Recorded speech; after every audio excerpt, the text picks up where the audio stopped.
Next, safety and support. Sinabi ko nga kanina, no, na isa sa pinaka-supportive na to. Parang ito nga pinaka-supportive na main shoes ni Spencer Dinwiddie, no?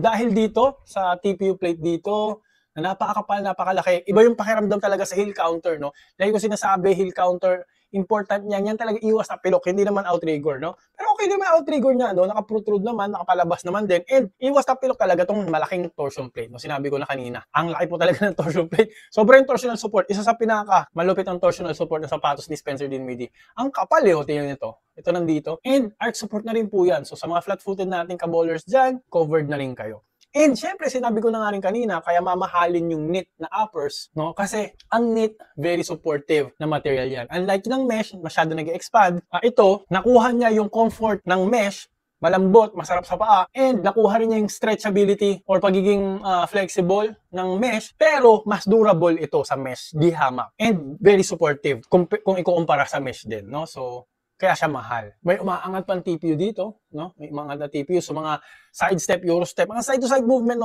no? Lateral containment nito, sinabi ko nga, panalo po talaga. So, dahil dyan guys, safety and support, feeling ko naka-high kataong sapatos kahit naka-low katao. So, 10 out of 10 ay bibigay ko sa safety and support.